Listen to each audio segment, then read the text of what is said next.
when it comes to clothing, I literally do not care what you think or what anybody thinks.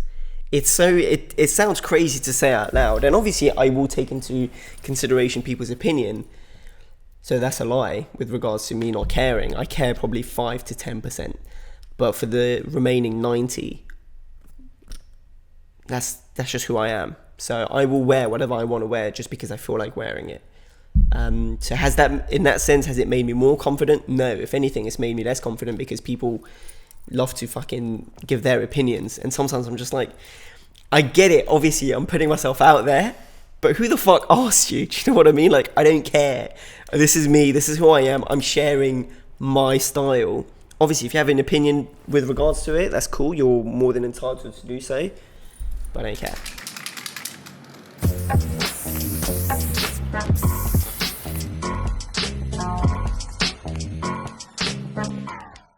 Hello and welcome back to the Creator Podcast with me from Digital Voices, and today we have a relatively nice person, Sanj. How you doing? Hey everybody, how y'all doing? Please do the intro. Please What's do that? it. Nah. Go on, do it. A, it's way too loud. The levels are going to go all over the place. B, this isn't my show. This is your platform, so I'm just coming here I really want as a you to nice do your little intro. guest. Cool. Sanj runs if you haven't seen it, a streetwear/fashion channel on YouTube, and and Instagram, and does brand consulting and loads of stuff. Is there anything you want to say about yourself? Time to pitch. No, you've pretty much hit it on the head right there. I create some content on YouTube and on Instagram, and then I consult for some brands and personal clients with regards to styling. You always make that sound really dodgy. Personal clients with regards. Who do you Personal help? styling, Okay. basically. Cool. You can say the favourite thing that Sanj has said throughout the whole podcast, and he has spray painted and signed a camera. We did it really well as well, if I may say so myself. Got good coverage on it, so it's a good one. It's probably the best one that you've done. I'm sure it's so beautiful. Good way to get engagement. Well done, Digital Voices. Well done. It's like we know YouTube. Yeah. So you've been doing YouTube for like 4 years now. So although my channel was opened, I want to say October 2015, I posted about 2 to 3 videos. I think it was 2 or 3 videos, and then it was a classic case of just you post 3 videos and you're like, okay, cool, I'm out. This is shit, or not shit, but it was just like, it was fun while it lasted. And then it wasn't until March of 2016 that I was like, how did I give up so quickly or so easily? Yeah. Why did you give up? I don't know. I think I was just busy at the time, and YouTube was a good thing for me to kind of just explore and see if I wanted to do it in the future. But after putting those 3 videos, I was like, I don't know, I just took a step back and I was like, yeah, I'm done. Because one of them did well as well. So it wasn't like they did badly. No, but it only did well much later. So it wasn't like an instant thing. And maybe I was looking for that instant gratification type thing. But yeah, no. And then it wasn't until March 2016 that I was like, let's go back to it. And then ever since then, I've been somewhat consistent. So yeah, about 3 years. 3 years of twice a week? No, it was 1 whole year of like once a week, and then a good 8 months of twice a week. And then recently, it's just kind of all over the place. Like You've let everyone down. Well, yeah, it's just, well, I've been consistent with once a week, and then summer came, and yeah, it's just been a bit all over the place. A lot more travels, so I think that's probably due to the fact that probably comes into play. So back when you first started, back when you posted those first 3 videos, what was your life like? I had dropped out of uni. I think I must have been chilling for a good, by chilling I mean like had a part-time job, kind of just floating about for a good 6 months, give or take. What was your part-time job? I worked at Harrods, climbed the ranks, started off as a measly sales associate, temporary for summer sales, and then just sort of progressed. And then towards the end, because I had been there for a good, I think it was like 4 years, I still worked as a sales associate, but by then I had a good level of clienteling and all that shit, so I could just go into almost like a stylist role. Like I had my own clients that I would take care of, and then every now and again I'd be on the shop floor type thing. You were part-time working in Harrods when you released it. Why did you decide YouTube? Did people tell you it was something you should try? And then No, I feel like YouTube was something that being a consumer of it for such a long time, I loved the idea of I just loved watching videos, and I loved the fact that anybody could do it. So that was something that I've always wanted to do for a very long time. I never knew what to talk about. So that was a big stop for me. You felt you didn't have a niche? Well, yeah, I just didn't know what to do. I was like, me and my brother were speaking about doing skits and stuff like that, and I was like, okay, no, that's stupid. I'm so glad we never did that. And then it wasn't until, after I dropped out of uni and I sort of was doing a lot of styling on the side, I was like, hey, why don't I just share this and put this out? Yeah. Prior to going to university, I had a men's blog. You're like a kid. Like, I'm a real boy. How old was I? Must have been 17. No, I was 18. I was a man. And I dropped out of university, and I was like, I should maybe get back into blogging, because that was quite fun. I really enjoyed it. And I didn't like the idea of going back into written blogs. So YouTube was like, that's cool. You're actually the first creator we've had on the podcast who enjoyed growing up watching YouTube, which is really surprising. Okay. Like, all the others were like not that into it, or into TV or books. Really? Or yeah. Okay, that's cool. I think because we've had some niche people. Don't get me wrong, I love TV as well, but not books. I love books, but I enjoyed watching YouTube. What did you watch growing up? There was a channel called Timothy De La Ghetto. He was like a comedian / whatever. He did loads of skits. So I reckon loads of skits-based videos. I was into dancing back then. I still am, but a lot more then. Do you have videos of you dancing that we can edit in? No. Really? There's none that I will send to you. But you have them? But of course I have them. You're not getting them. There's just no way you'll get them. So a lot of dancing videos, and a lot of those like acoustic artists that just used to sing into the guitar. I mean, they didn't really do much besides singing, but it was like, okay, cool. And then it transitioned from that to, I was heavily invested in fitness at one point in my life. And so I watched loads of fitness YouTubers. That was a fun time. And then from fitness, it was, fashion, and then lifestyle. You've always had, it sounds like you indulge in pretty intense niches. You're like dance, fitness, music, fashion. Yeah. Have you always known fashion was the thing you wanted to do from when you were No way. Okay, so go on. What was growing up? Baby Sanj. Born and raised in France, moved out here when I was 12, and then have lived here ever since, originally from Sri Lanka. And growing up, I was your typical Asian in the sense that it was just maths and sciences the whole way through. My mum had to flee her country of Sri Lanka during the Civil War, so she wanted to go into medicine. She was studying for that. War happened, fucked up all her plans, so she had to move to Switzerland. She met my dad, and then we get to where we are now, and your dad's French but was living in Switzerland, or he moved to? No, so he went to Switzerland for a party, and that's where he met her. Cool. I mean, as you do. Nice anecdote into my life. There's a great party happening in a different country. Yeah. Oh no, I think it was like his friends or something like that. Oh, no, it wasn't like no. It wasn't like what am I doing today? And so my mum she pushed us, or she really wanted the best for us in that sense. So my A-levels and my GCSEs were primarily science-based, did well to go into the universities that I wanted to, but I came to a realization that it just wasn't me. So what did you apply? Did you apply for medicine? Medicine. Did you get in for medicine? Where was your alternative life? Where were you going to go? King's was an option, and UCL. Cool. And then what happened? And then I was like, it's not me. It literally wasn't me. Like, I just didn't enjoy it, especially towards the second year of my A-levels. Yeah. That's when I knew that I didn't enjoy it. And so just to be on the safe side, I picked up photography as an A-level. Cool. Just to kind of be creative, just to have some sort of a creative outlet. Because up until that point in my A-levels, where all three sciences, maths, I had done French already before. And I did drama. So I love drama. And then I picked up photography and really enjoyed it. Is that how you started your blog? Was it at the same time as you picked up photography?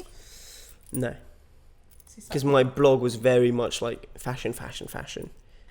So when did you get into fashion? When did you actually start in your free time? Yeah, it was literally like once I had come out of school and I took a gap year. It wasn't that I just all of a sudden was like, I love fashion. It was more of a progressive thing. So up until the age of 16, I always say the story, up until the age of 16, I could not care about the way I looked and clothes. All I cared about was my friends, playing football, and then playing video games. And I happened to do well at school as well, but I didn't really put a lot of thought into that. It wasn't until 16, then you start caring about the way you looked. Girls became a thing, like everyone was talking about, getting a girlfriend, doing this, doing that. So I was like, okay, cool, I have to care now.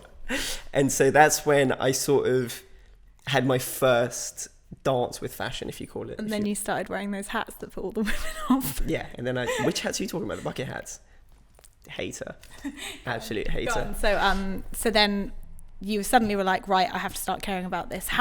Because lots of people go, I have to start caring about this, I'm going to find a girlfriend and go to parties. You were like, I have to start caring about this, I'm going to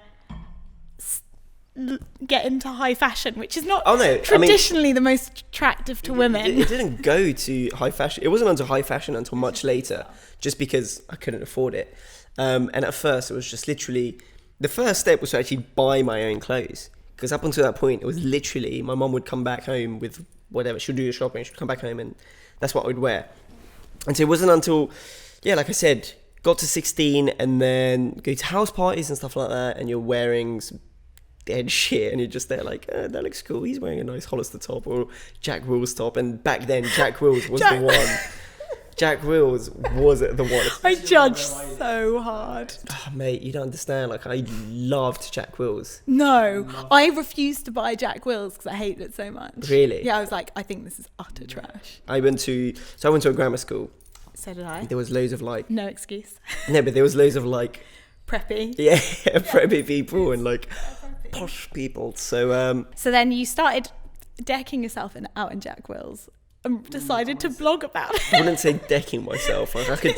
Was your blog like the Jack Wills boy? Yeah, that was me. In Jack Wills outfits. Probably the only Asian person in Jack Wills, just because they were like, "Oh, we've got to put them in a poster." It wasn't really the target audience back then. I still don't think it is now. No, it's not. And so, my blog came about, as I said, in my gap year, and it just became. It wasn't like a blog in the traditional sense of just me documenting my outfits. It was more so me talking about fashion, almost from like a journalism point of view. Okay. So I would just report on stuff. How are you reporting on it? How are you finding it to report on it? Like what? I just read shit all the time. I was always on the internet, so you would like break news or whatever. Do you know what I mean? And so it was me, and then there's a couple of other people that joined, and then I think at its peak there were 7 writers. What's it called? It was like a little website. Go on, what's it called? It was called Swagamuffin. Yeah, boy. Swagamuffin represented. So much laughing. That's good. And you started that. Yeah, Swagamuffin was a thing that I started it, and then a good friend of mine, Pierre, joined in quite early on, and he definitely helped me take it to the next level. You love your little groups of boys talking about fashion, don't you? It wasn't just boys. There were some girls, because it was fashion, art, and music. So we had girl writers talking about music. Some girl writers talking about fashion. Do you find, so even in a lot of your quite successful videos now, and a lot of your content features other creators as well. So do you find that I'm riding on other people's coattails? No. No, joking. Do you find that it really helps you in kind of that blogger or creator space to have people around you doing similar things? Oh, 100%. I think it's just a fun way to go about doing things.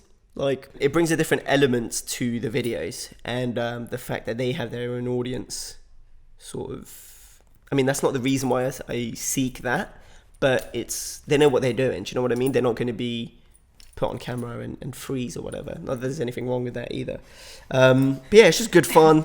We all have different tastes. We all have our preferences, and to see how you sort of bring that together and just have fun. And the fact that within the men's fashion community on YouTube, it's very close-knit, especially because there's only, I want to say 4, maybe 5 creators in London. There might be more, but the ones that are on top of my head is in maybe 4 or 5. We all know each other. We all have our little niches within ourselves. So it's cool. I enjoy it. So when you first posted those videos, it was when you had left, you were doing a part-time job, then you ignored it again. When did you decide to like take YouTube seriously? 2017. So I had done, so from March until December, I was posting. I would try my best to do once a week, but obviously every now and again you might miss a week or two. But then I think it wasn't until 2017 that I was like, wait, you could actually turn this into like a career. Because back then, obviously YouTubers were making good money, but I still didn't wrap my head around the fact that fashion YouTubers could be a thing, especially men's one, just because there were a few channels. I'm not going to sit here and pretend like I was one of the first. Definitely not. But there weren't that many that were huge anyway. It still isn't. There aren't that many that are huge. I'd say like it's still a growing field. Yeah, 100%. I think we missed the stage where you left uni. Yeah. Why did you do that? So I went to CSM. Incredible university. I'm very fortunate to have even been given the chance to go there. I just wasn't feeling it. Like, I was doing 2 years of it. I really enjoyed it. I really loved the people. But there's a sense of arrogance there, which I just was not feeling. And I think with any sort of creative industry, creative studies especially, like there's only so much you can learn up until we get to the point where it's just like, okay, now it's just a matter of you just repeating it and doing it yourself. So the first 2 years, so I did a foundation and then I did the BA. Yeah. They were jam-packed full of information, techniques and on how to create garments and da-da-da.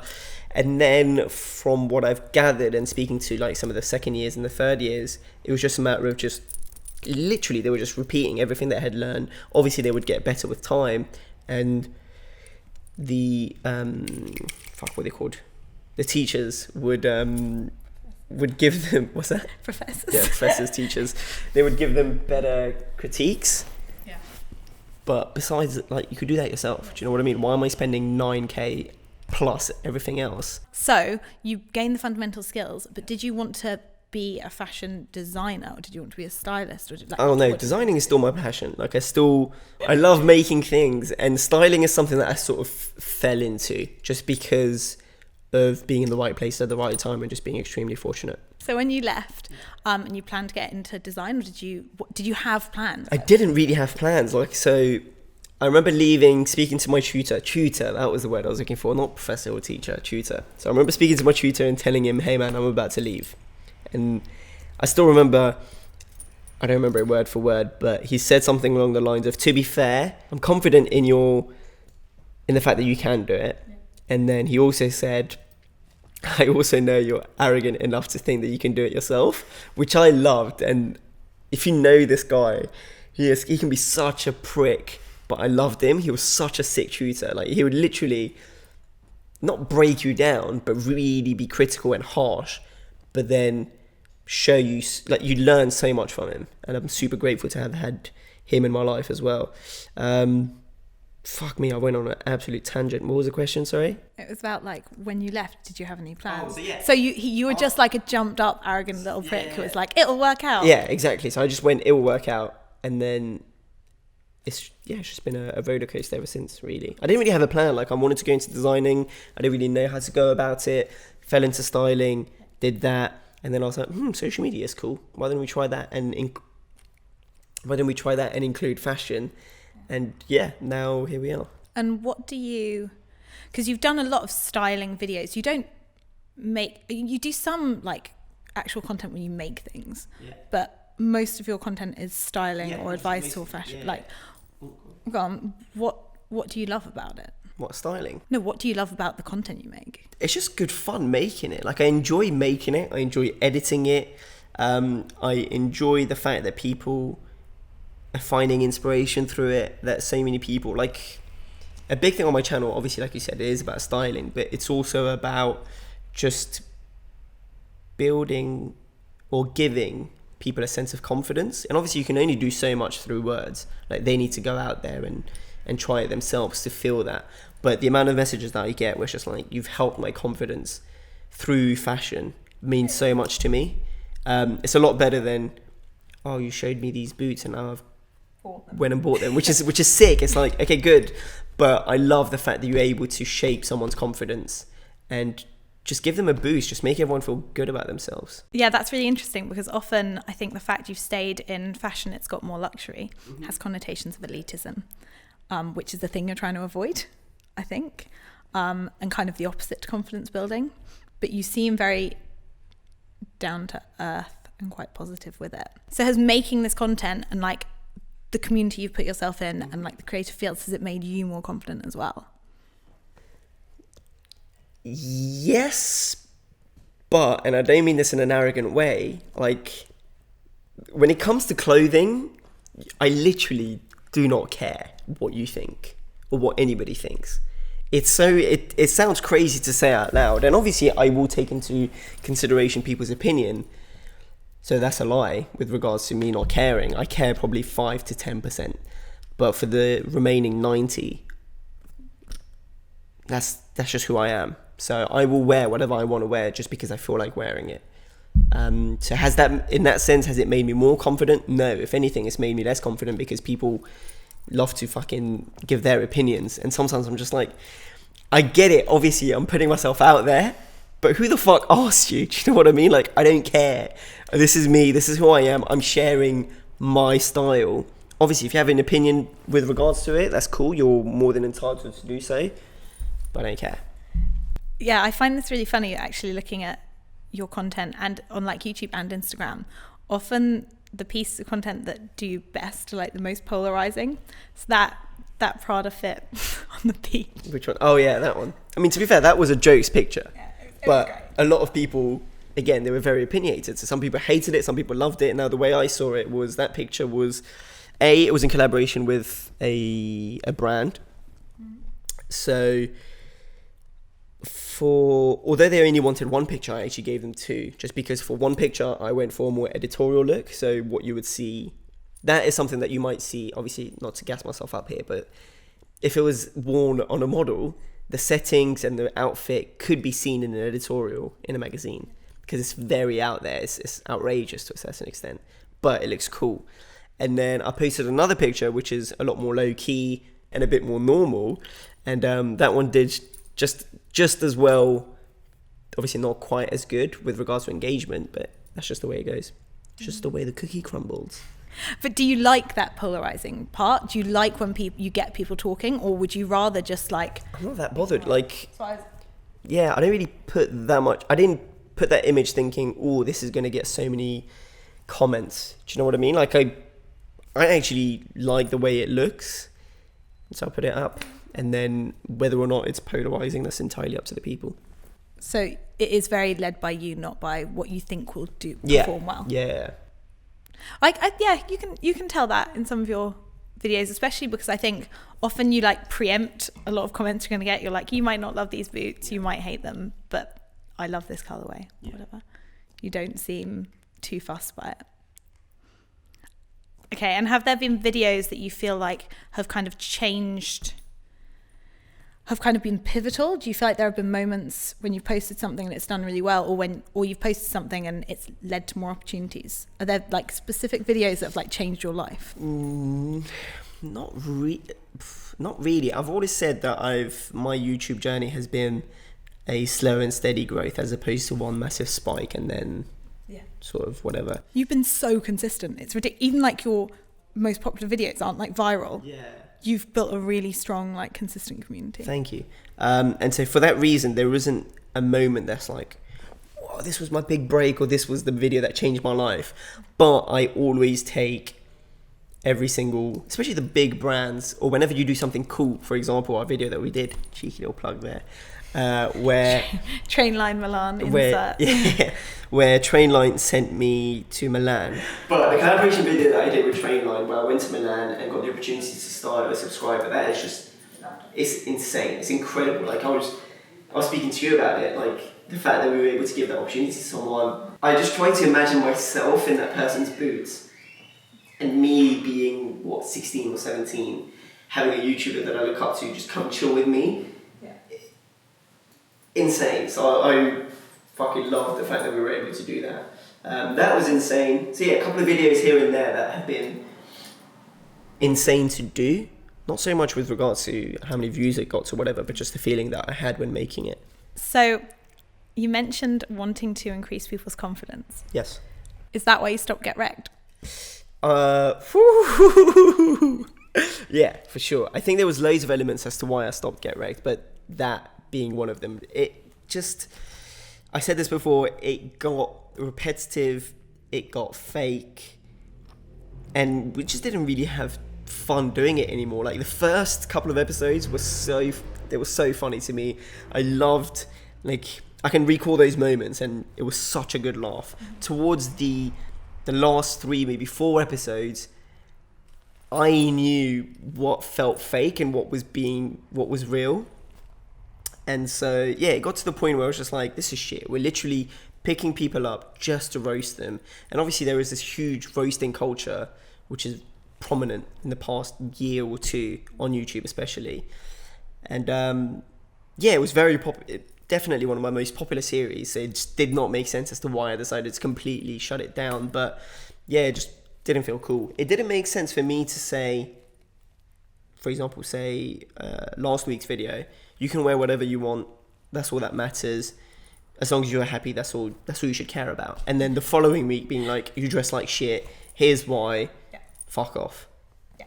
Literally did not make sense to me. So I was like, yeah, I'm out. I'm happy for other people to do it. Like there's loads of others that have taken a similar concept to Get Rekt. Get Rekt isn't obviously the first of its kind, but it was definitely the most successful out of the bunch.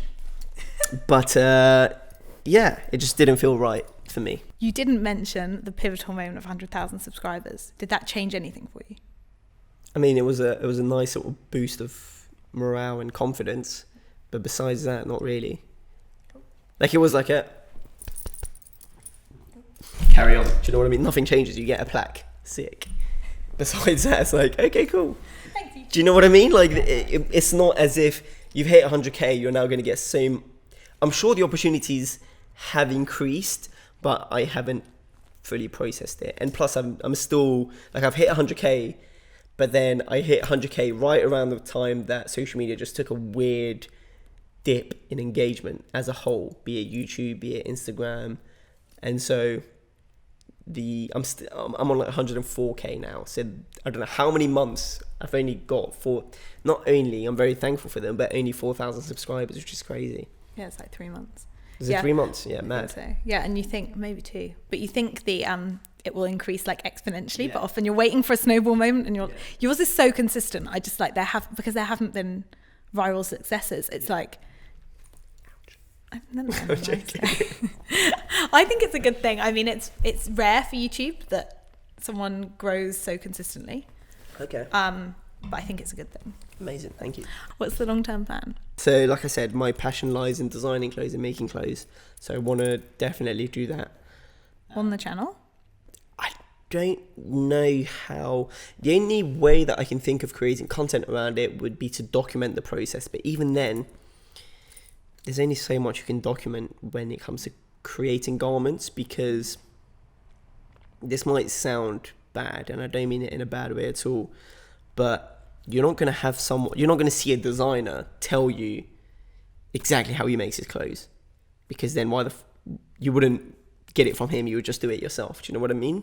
It's blurry, blurry lines, right? So I would document parts of it, but I don't see myself documenting everything about it. At the same time, I know that a lot of people thrive off the fact that they've built a good base of followers for their community to then present their ideas, and I'm thankful for the fact that I do have that. So whenever I do make stuff, although not everyone will go and buy it, I know that there is a base of people that would listen. Long-term plans on YouTube then? What do you want to do on YouTube? Yeah, just carry on doing what I'm doing, really. Just keep talking about fashion, bring in elements of lifestyle. Like I'm a reserved person, I think, in general. So doing YouTube and Instagram in the first place was a big thing. To now think and consider potentially bringing people even closer is interesting to me. It's just something I want to see if I can explore.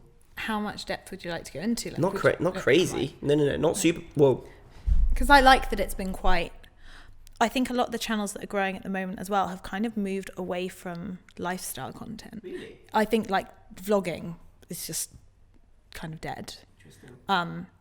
I think people talk about vloggers, but actually doing it is unsustainable. It's not the best way to get to know people. Even vloggers now are pitching their daily content as like a challenge, or there's a specific theme. Yeah. So you can be more personal. I'm not saying personality-led stuff. That's hugely going to continue to succeed. But not the typical like daily vlogging stuff. I wouldn't do daily vlogging. I know you wouldn't. But like, I like that yours is a niche. That's what I'm saying. I like that yours is like quite a focused niche. But what would you like to bring into it?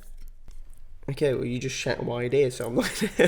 Daily vlogging? No, not daily vlogging, just a lot more personality into it. And going back to your point with regards to vloggers, yes, it's dying, but that's because the people that had no business vlogging were vlogging, and they're now stopping. The people that were always vlogging or / that brought something to it, they will never die, at least in my opinion. No, but also they realise how unsustainable it is. So you can still do it, but you have to do it in a very, I think, just a more structured way. Oh yeah, 100%. You need to have some sort of a structure. Like what?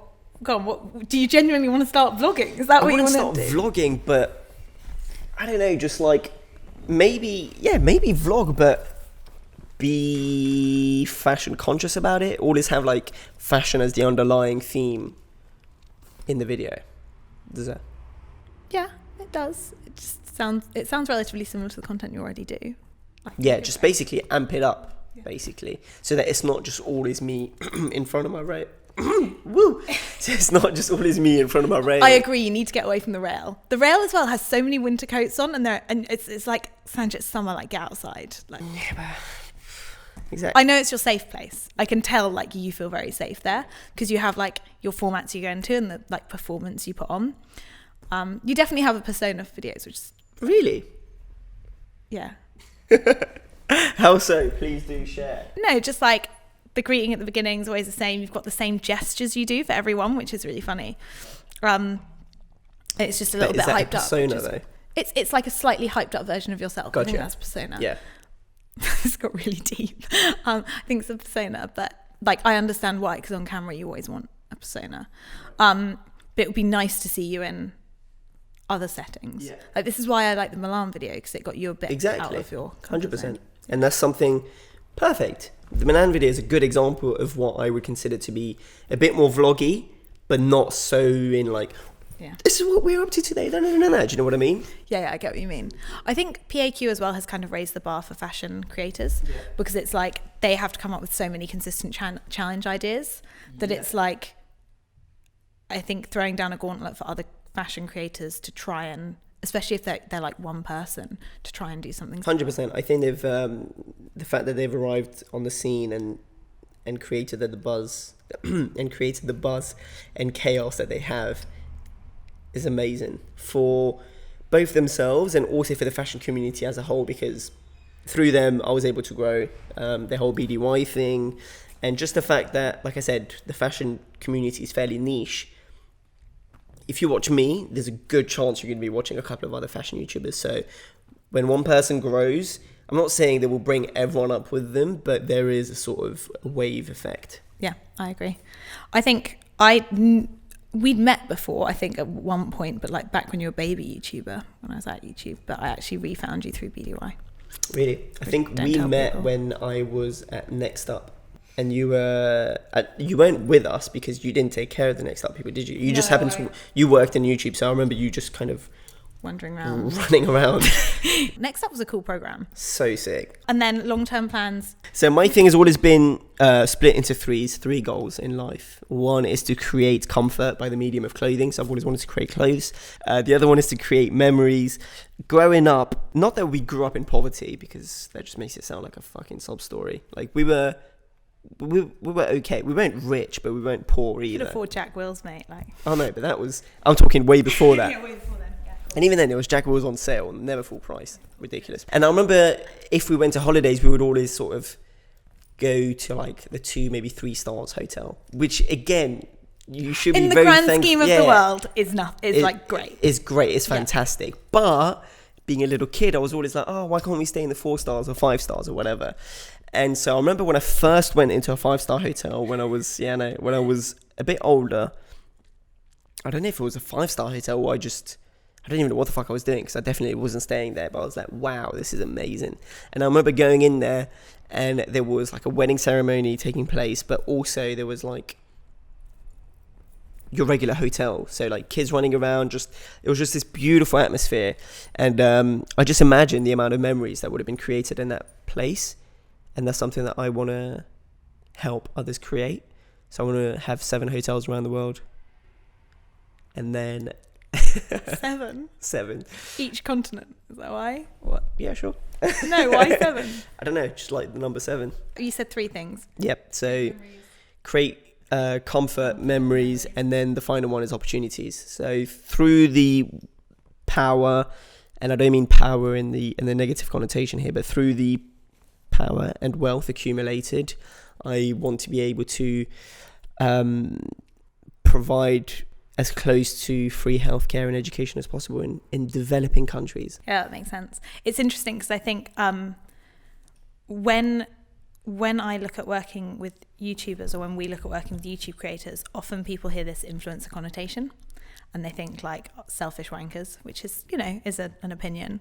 But actually a lot of the creators we work with, especially have presence on YouTube, really get excited by the idea of being entrepreneurs and like employing people. It's one of the things I find really exciting. It's one of the reasons like I think brands need to respect people in this space more, because they're actually they are entrepreneurs and they're aspiring to do something else, something better for the world a lot of the time.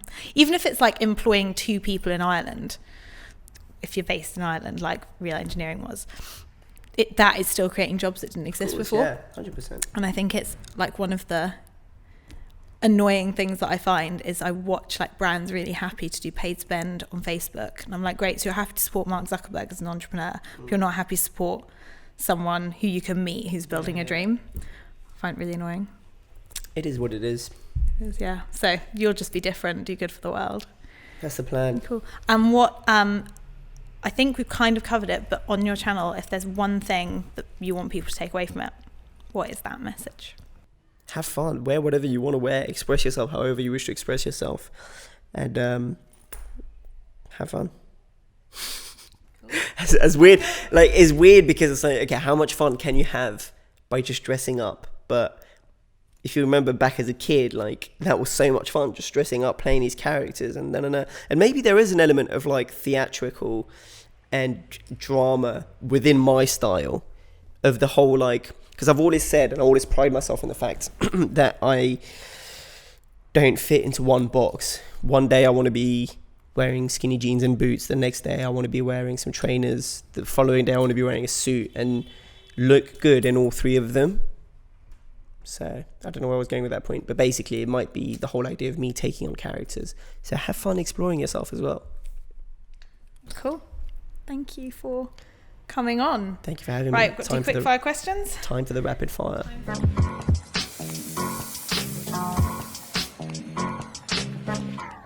Right, so what is your favourite YouTube channel that isn't yours? David Dobrik. A brand that you actually like? SLP. Oh, no, Heido Ackerman. Your favourite cuisine? Everything. Favourite drink? Water. If water doesn't count, then Coke. Dream video that you could make if money was no object? A video where I could give away and style loads of people, or like a series where I can just style all of my subscribers. Next holiday destination? It's not a holiday, but we're heading back to LA. Favourite social network? YouTube. Most hated social network? Hated is a strong word, but disliked, probably Instagram. Why? Just don't like it. I'm joking. I enjoy posting. See, this is turning into a not so rapid fire now. No, I enjoy posting on it.